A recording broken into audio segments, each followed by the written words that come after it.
ஆண்டவரும் இரட்சகருமாகிய இயேசு கிறிஸ்துவின் இனிய நாமத்தினாலே உங்கள் யாவரையும் நான் வாழ்த்துகிறேன். அருமையான வேளையிலே ஆண்டவருடைய சமூகத்தில் வந்திருக்கிற உங்களை தேவன் தாமே அதிகமாக ஆசீர்வதிப்பாராக. கர்த்தர் நல்லவர். ரோமருக்கு எழுதின பொதுவான நிருபம், ரோமருக்கு எழுதின நிருபம் 10ஆம் அதிகாரம் 14ஆம் வசனத்தை நாம் வாசிக்கலாம். ரோமர் 10:14. அவரை விசுவாசியாதவர்கள் எப்படி அவரை தொழுது கொள்வார்கள்? அவரை குறித்து கேள்விப்படாதவர்கள் எப்படி விசுவாசிப்பார்கள்? பிரசங்கிக்கிறவன் இல்லாவிட்டால் எப்படி கேள்விப்படுவார்கள்?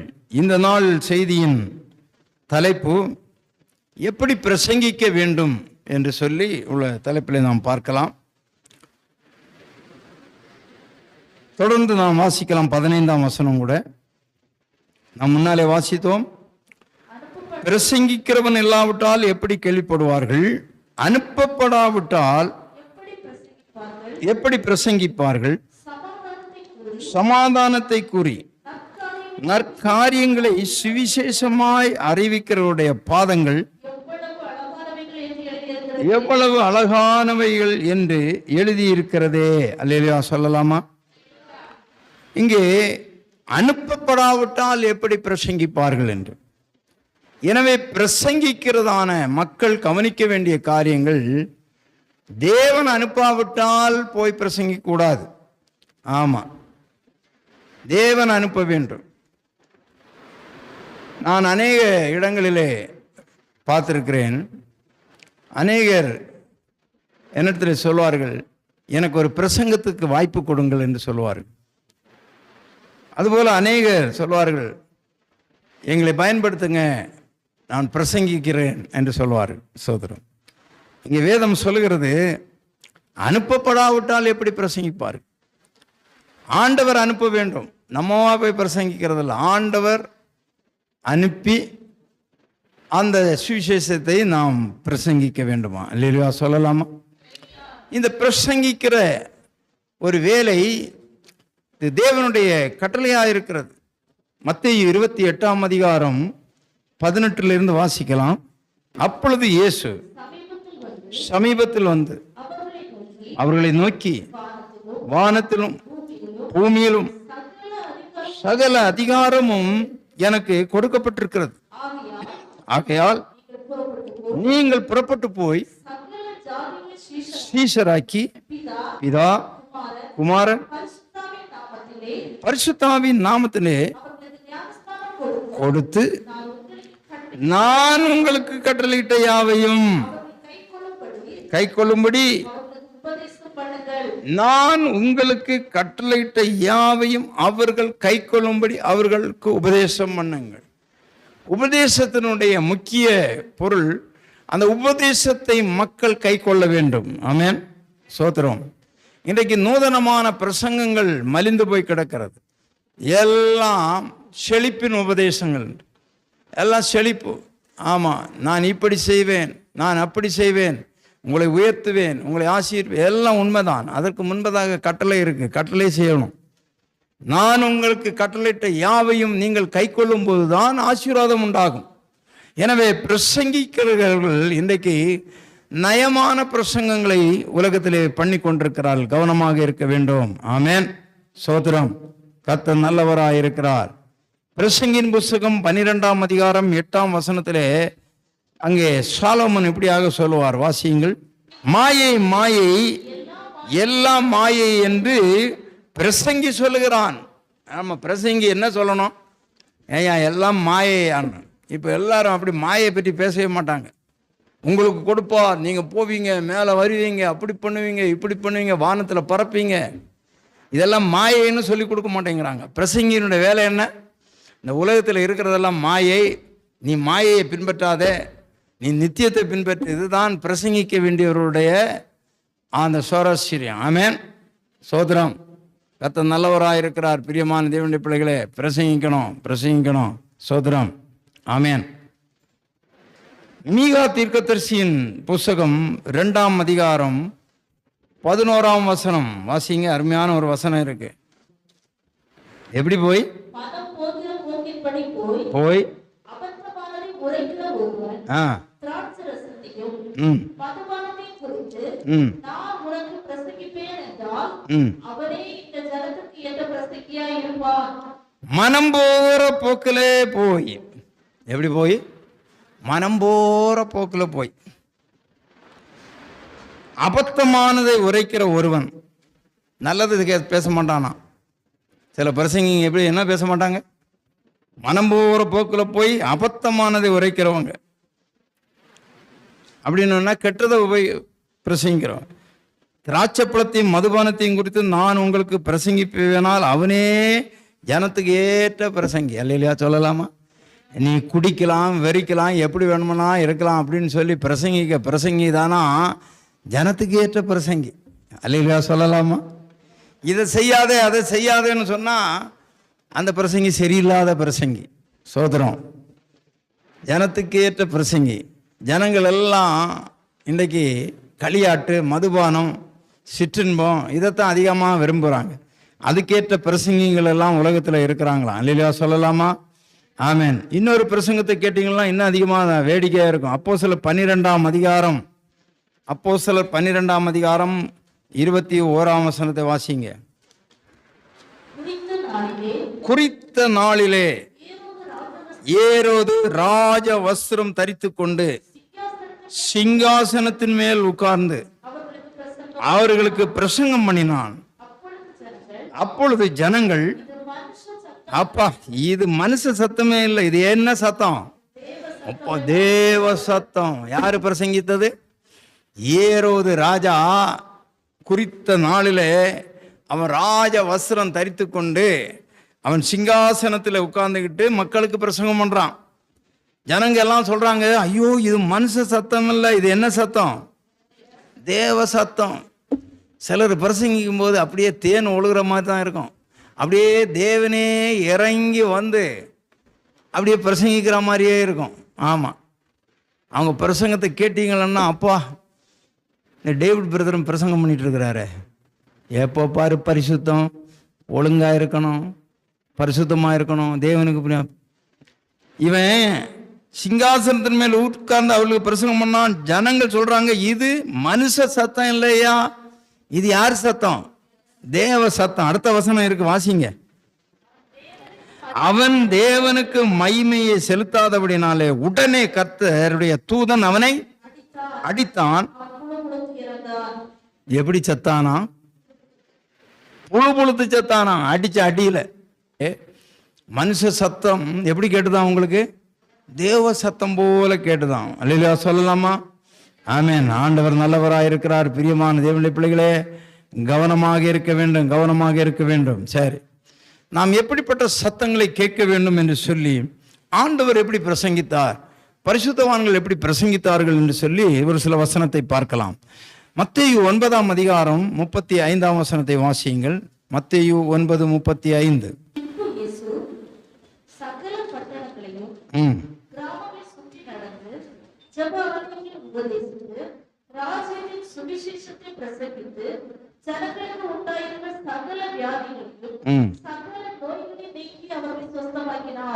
பின்பு இயேசு சகல பட்டணங்களையும் கிராமங்களையும் சுற்றி நடந்து ஜெப ஆலயங்களில் உபதேசித்து ராஜ்யத்தின் சுவிசேஷத்தை பிரசங்கித்தாராம். ராஜ்யத்தின் சுவிசேஷம் என்பது என்ன?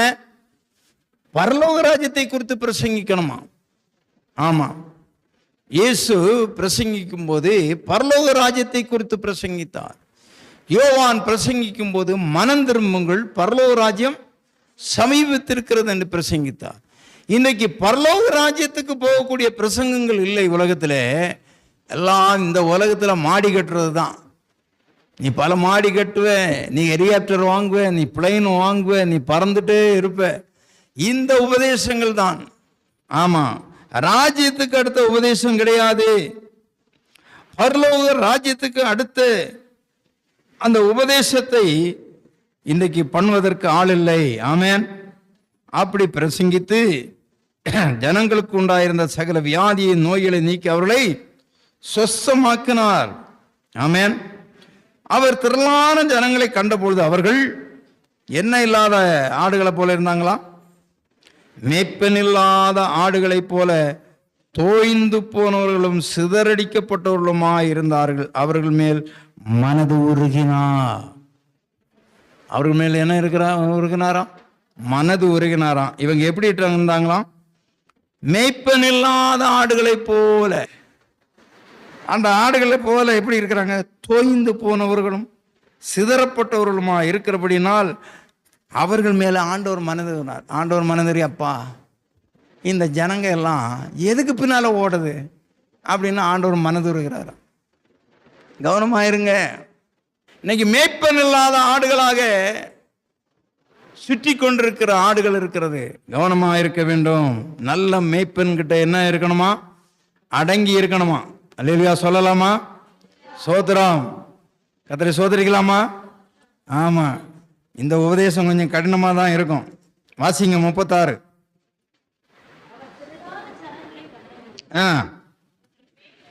மேய்ப்பன் இல்லாத ஆடுகளைப் போல தோய்ந்து போனவர்களும் சிதறப்பட்டவர்களுமா இருந்தபடினால் அவர்களின் மனதுருகி சீசர்களை பார்த்து சொல்லுகிறார், அறுப்பு மிகுதி, வேலை ஆட்களோ கொஞ்சம். ஆதலால் அறுப்புக்கு எஜமான் தமது அறுப்புக்கு வேலை ஆட்களை அனுப்பும்படி வேண்டிக் கொள்ளுங்கள். இது அறுவடையின் காலம். அறுப்பதற்கு ஆள் இல்லை. ஆனால் அங்கே விதைக்கிறதுக்கு கூப்பிடுறாங்க. இங்க அறுவடை விளைஞ்சு கிடக்கு, அதை என்ன பண்றதுக்கு ஆள் இல்லை, அறுக்க ஆள் இல்லை. அப்போஸ்தலர் 17ஆம் அதிகாரம் 22ஆம் வசனம் வாசிங்க. அப்போஸ்தலர் 17:22. அப்பொழுது பவுல் மார்ஸ் மேடையின் நடுவிலே நின்று, அத்தனேரே, எந்த விஷயத்திலும் நீங்கள் மிகுந்த தேவா பக்தி உள்ளவர்கள் என்று காண்கிறேன். மிகுந்த தேவ பக்தி உள்ளவர்கள் என்று காண்கிறேன். எப்படியெனில், நான் சுற்றி திரிந்து உங்கள் ஆராதனைக்குரியவர்களை கவனித்து பார்த்த பொழுது அறியப்படாத தேவனுக்கு என்று எழுதியிருக்கிற ஒரு பலிபீடத்தை கண்டேன். நீங்கள் அறியாமல் ஆராதிக்கிற அவரையே நான் உங்களுக்கு அறிவிக்கிறேன். உலகத்தையும் அதில் உள்ள யாவற்றையும் உண்டாக்கின தேவனானவர் வானத்திற்கு பூமிக்கு ஆண்டவராக இருக்கிறபடினாலே கைகளால் கட்டப்பட்ட கோவில்களில் அவர்கள் வாசம் பண்ணுவதில்லை. இங்கே அத்தேனே பட்டணத்துக்கு பவுல் போயிருக்கிறார். நன்றாய் கவனிக்கணும். அங்கே மார்ச் மேடைன்னு ஒன்று இருக்கிறது. அந்த மேடையில் நின்று நிறைய பேர் அங்கே அவங்க யூதர்கள் பிரசங்கிப்பாருங்க. அப்போது என்ன, அங்கே இவரும் அந்த மேடையில் போய் நின்றுட்டு என்ன பேசுகிறாரு என்றால், நீங்கள் எல்லாம் எப்படிப்பட்டவங்களும் நான் பார்க்குறேன். நான் இங்கே சுற்றி வந்து பார்த்தேன், உங்கள் ஆராதனை ஸ்தலங்களை பார்த்தேன். நீங்கள் எல்லாம் மிகுந்த தேவ பக்தி உள்ளவர்கள். ஆமாம், நான் சுற்றி திரிந்து உங்கள் ஆராதனைக்குரியவர்களை கவனித்து பார்த்தபோது அறியப்படாத தேவனுக்கு என்று ஒரு இடத்துல எழுதியிருக்கான். என்னென்னு எழுதியிருக்கு? அறியப்படாத தேவனுக்கு ஆராதனைன்னு எழுதிட்டு இவங்க ஆராதிக்கிறாங்க. பவுல் என்ன சொன்னார் தெரியுமா? அந்த அறியப்படாத தேவன் யாருன்னு தெரியுமா? அந்த இயேசு தான் அறியப்பட. நீங்கள் அறியாத தேவன் இயேசு. அவருக்கு நீங்கள் ஆராதனை பண்ண, ஆனால் யாருன்னு தெரியாமல் ஆராதனை பண்ணுறீங்க. அப்படியானால் உன்னுடைய பிரசங்கம் எப்படி இருக்க வேண்டுமா? மற்றவர்களை உணர்வடைய செய்கிறதா இருக்க வேண்டும். மற்றவர்களை குற்றப்படுத்தக்கூடாது. அவன் குற்றப்படுத்தலை. நீங்கள் பொய்யான தெய்வத்துக்கு வழிபடுறீங்க, நீங்கள் வேஸ்டான காரியத்தை பண்ணுறீங்கன்னு சொல்லலை. அவர் சொல்கிறாரு, நீங்கள் நல்ல தேவபக்தி உள்ளவங்க தான். அவங்க ஆராதனை இடத்தையெல்லாம் நான் பார்த்தேன். நல்ல கோயில் கட்டி நல்லா இது பண்ணியிருக்கிறீங்க. ஆனால் அறியப்படாத தேவனுக்கு ஆராதனை என்று எழுதியிருக்கிறீங்க உங்கள் கோயிலில். யார் அந்த தெய்வம்? அவர்தான் இயேசு. அவர் சொல்கிறார், உலகத்தையும் அதில் உள்ள யாவற்றையும் உண்டாக்கின தேவனானவர் இப்படிப்பட்ட கோயில்களில் அவர் இருப்பதில்லை, உங்கள் உள்ளத்திலே அவர் இருக்கிறார். அவரை ஆராதியுங்கள் என்று சொல்லி அவர்களுக்கு சொல்லிக் கொடுக்கிறான். பிரியமான, இந்த உணர்வு பூர்வமான ஆராதனை வேண்டும். நல்லா கவனிக்கணும், வஞ்சிக்கப்படாதிருங்க. பவுலுடைய பிரசங்கம் பாருங்க, சுற்றி திரிகிறாரே எல்லா இடங்கள்லையும். அறியப்படாத தேவனுக்குன்னு எழுதியிருக்கு. அந்த தேவன் இந்த தேவன் எல்லாம் நல்ல தேவ பக்தி உள்ளவங்க அவங்க. இவர் சொல்றாரு, ஆண்டவர் தான் வானத்தையும் பூமியும் படைத்த தெய்வம், அந்த அறியப்படாத தெய்வம். இந்த கோயில்ல எல்லாம் இருக்க மாட்டாரு, அவர் உன்னதமானவர், உங்களுக்குள்ள வாசம் பண்ணுகிறார் என்று சொல்லி. எனவே அன்பு தெய்வ பிள்ளைகளே, நீ தேவனை ஆராதிப்பதற்கு நீங்க போங்க, வேண்டாம்னு நான் சொல்லல. ஓய்வு நாள் தேவனை ஆராதிக்கணும். ஆனால் உங்கள் உள்ளமே தேவனுடைய ஆலயம் என்பதை நீங்கள் அறிந்திருக்கிறீங்களா? அதுதானே கொரிந்தியர் 3:16 சொல்றார். ஆமா, இந்த உள்ளத்தை சுத்தமா வச்சுட்டு இப்போ நாம் எல்லாரும் கூடி ஜெபிக்க தான் வந்திருக்கிறோம். தேசத்துக்காக ஜெபிக்கிறதுக்கு வந்திருக்கிறோம். அழிந்து போகிற மக்களுக்கு, வியாதியஸ்தருக்கு. நீங்கள் எப்படி சத்தியத்தை அறிந்து கொள்ள வேணும்னு கொஞ்ச நேரம் உங்களுக்கு சத்தியத்தை சொல்கிறேன். கவனமாக இருங்க, கவனமாக இருங்க, ஏமாந்து போகாதுங்க. அல்லேலூயா சொல்லலாமா? இன்றைக்கு பிரசங்கங்கள் எல்லாம் எப்படி இருக்கு பாருங்க. இயேசு கிறிஸ்து லூக்கா 5:4 வாசிங்க. லூக்கா 5:4 வாசிங்க. இயேசுடைய பிரசங்கம் பாருங்க எப்படி இருக்குன்னு.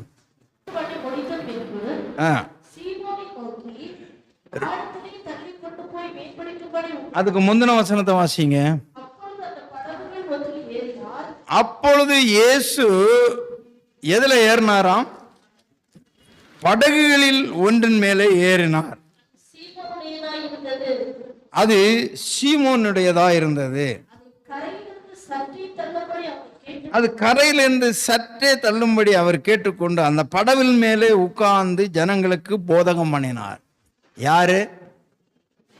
வானத்தையும் பூமியும் படைத்த சர்வ வல்லமையுள்ள தெய்வம் மனுஷனாக வந்து இயேசு என்ற பெயர்ல இப்போ எங்க உட்கார்ந்து இருக்கிறாரு? படகுல உட்கார்ந்து இருக்கிறார். படகு ரொம்ப பிச்சிப்பு வாசனை வருமா? நீங்க சொல்லுங்க, நான் கேட்கிற கேள்விக்கு பதில் சொல்லுங்க. எப்படி இருக்கும் படகு? ஒரே மீன் கவுச்சின்னா தான் அடிக்கும்.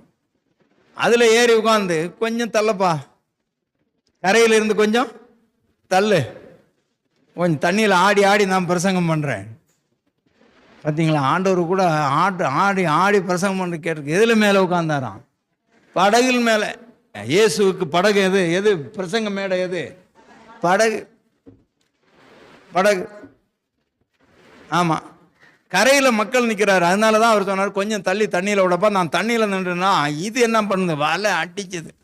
அப்போ கூட அவர் என்ன பண்ண, அங்க நெளிஞ்சு இங்க நெளிஞ்சு உட்கார்ந்து கஷ்டப்பட்டு பிரசங்கத்தை பண்ணார். ஆமென். அந்த பிரசங்கத்தை கேட்டு எல்லாம் வலை அது இதெல்லாம் விட்டுட்டு பேதுரு, அந்திரே, யாக்கோபு, யோவான் எல்லாம் வந்துட்டாங்க. ஊழியத்துக்கே வந்துட்டான். அல்லேலூயா சொல்லலாம். கவனமா இருங்க. ஆமென். அல்லேலூயா சொல்லலாமா? மத்தாம் அதிகாரம் 1ஆம் வசனம் வாசிங்க. அவர் திரளான ஜனங்களை கண்டு மலையின் மேலே ஏறினார். அவர் உட்கார்ந்த போது வந்தார்கள். அப்பொழுது அவர் தம்முடைய வாயை திறந்து அவர்களுக்கு என்ன பண்றாராம்? இப்போ உபதேசித்து சொல்லுகிறாராம். ஆமென். அவர்களுக்கு என்ன பண்றாரு? உபதேசிக்கிறார். எங்க போய் உபதேசித்தார்? மலையில போய் உட்கார்ந்தாராம். எங்க உட்கார்ந்துருப்பாரு? நல்லா சொல்லிப்பா, யோசித்து பாருங்க. மலையில போய் எங்க போய் உட்கார்ந்துருப்பாரு? ஏதாவது ஒரு கல்லு மேல உட்கார்ந்துருப்பாரு. திரளான ஜனங்கள் அங்க வந்தாங்களாம். எங்க வந்தாங்க? அவர்களுக்கு உபதேசம் பண்றார். அப்படி சொல்லும்போது என்ன சொல்லுகிறார்? உபதேசித்து சொன்னது என்னவென்றால், ஆவியில எளிமை உள்ளவர்கள் பாக்கியவான்கள், பரலோகராஜ்யம் அவருடையது.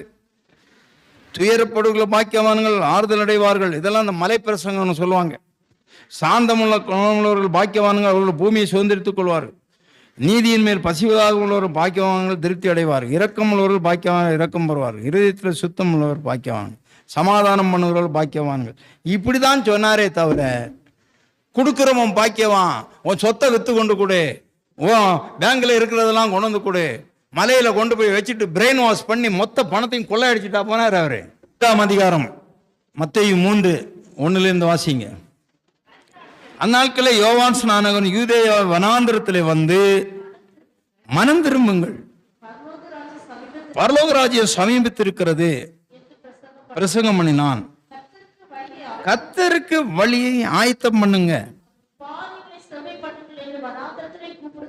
அவருக்கு பாதைகளை சேவைப்படுத்துங்கள் என்று வனாந்தரத்தில் கூப்பிடுகிற சத்தம் உண்டு என்று ஏசாயா தீர்க்கதரிசி சொல்லப்பட்டவன் இவனே.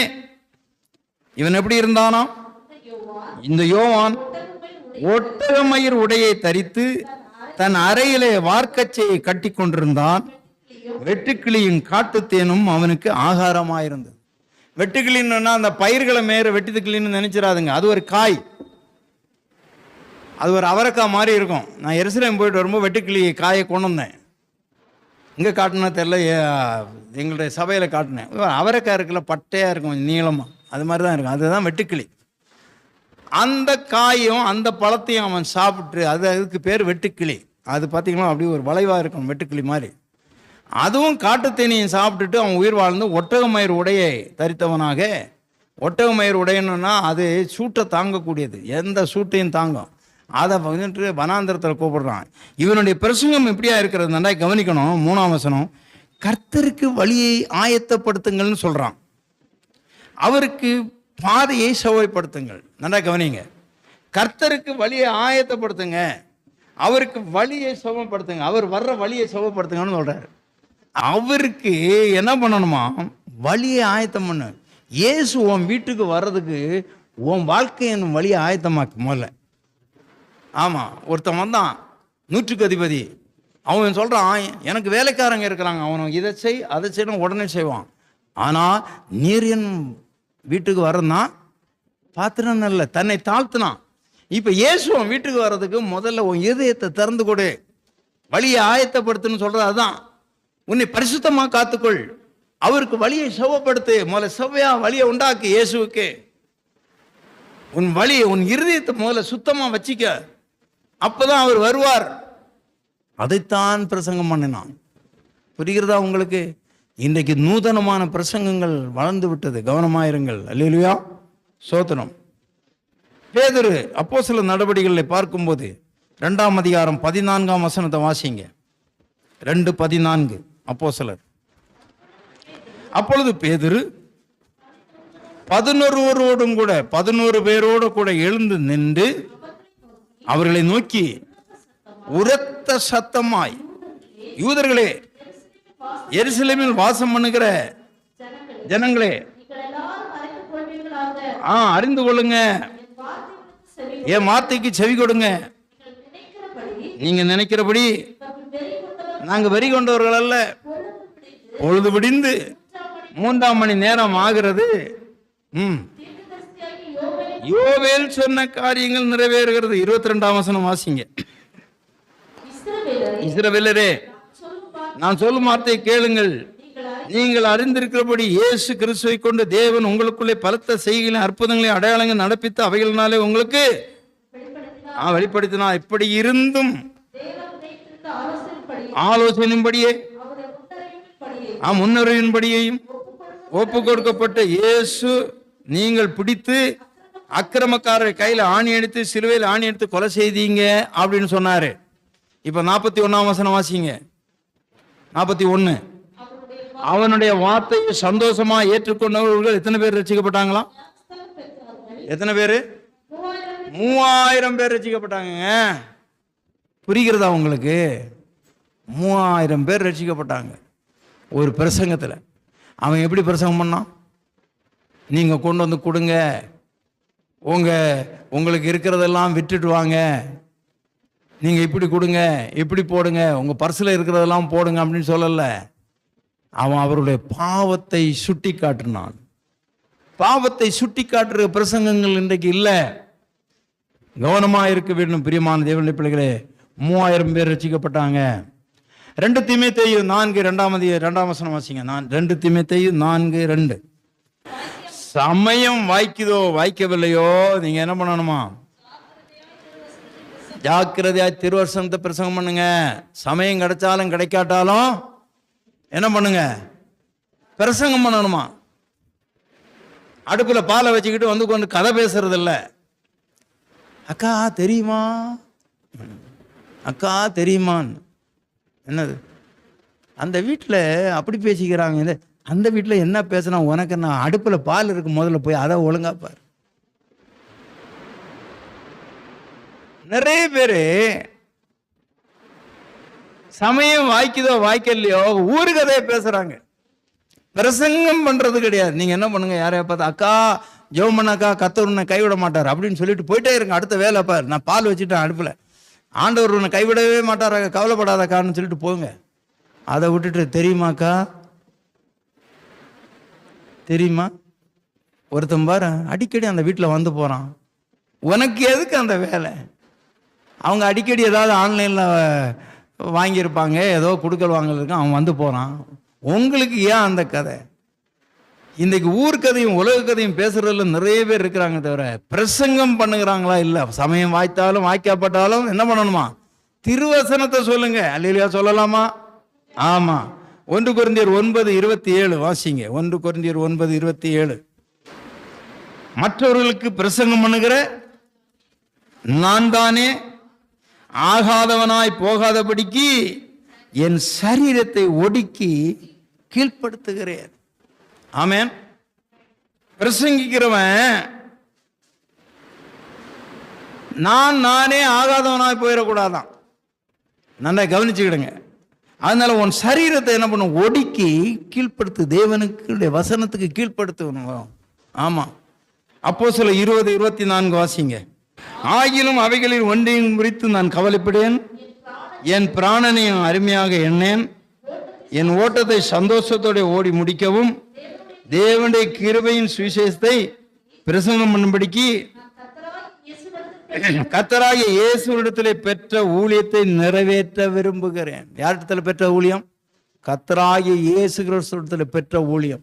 இன்றைக்கு உலகத்தில் நடக்கிற ஊழியங்கள் எல்லாம் இயேசு கிறிஸ்து கொடுத்த ஊழியமா? இயேசு கிறிஸ்து இப்படிப்பட்ட ஊழியத்தை கொடுத்தாரு. கவனித்து பார்க்க வேண்டும். அல்லேலூயா சொல்லலாமா? அன்பு தெய்வ பிள்ளைகளே, நாம் கவனமாக ஆராதனை பண்ண வேண்டும், கவனமாக பிரசங்கத்தை கேட்க வேண்டும், கவனமாக பிரசங்கிக்க வேண்டும். உலகத்தில் பிரசங்கிக்கப்படுகிற பிரசங்கம் எல்லாம் அது இயேசுவிடத்திலிருந்து பெற்ற ஊழியம் என்று நினைக்காதீர்கள். நய வஞ்சகமான பிரசங்கங்கள் இன்றைக்கு பெருகுகிறது. நய வஞ்சகம் பிரியமான தேவனுடைய பிள்ளைகளே பெருகுகிறது. கவனமாக இருக்க வேண்டும், கவனமாக இருக்க. பவுல் சொல்கிறார், நான் இந்த ஊழியத்திற்காக பானபலியாக வார்க்கப்பட்டு போனாலும் நான் கவலைப்பட மாட்டேன், நான் ஓட்டத்தை சந்தோஷமாய் ஓடி முடிக்க விரும்புகிறேன் என்று. முழங்கால் படியிடலாமா அன்பு தெய்வ பிள்ளைகளே? எனவே நீங்கள் பிரசங்கிமாருக்காக ஜெபம் பண்ணுங்க. நல்ல பிரசங்கிகள் எழும்பணும். நல்ல பிரசங்கி, சேவானை போல பிரசங்கிகள் எழும்பணும். யோவானை போல, யோவான் ஸ்நானகனை போன்ற பிரசங்கிகள் எழுதணும்.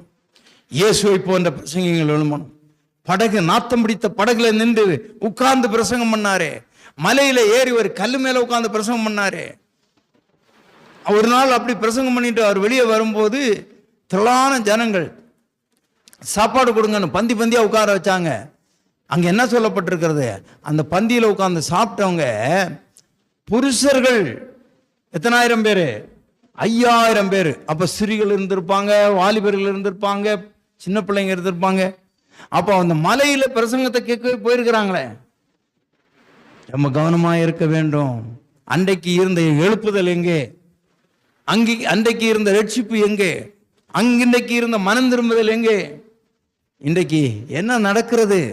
எதை காண வனாந்திரத்துக்கு போறீங்க? அல்லேலூயா. கர்த்தரை நோக்கி பார்க்கலாமா?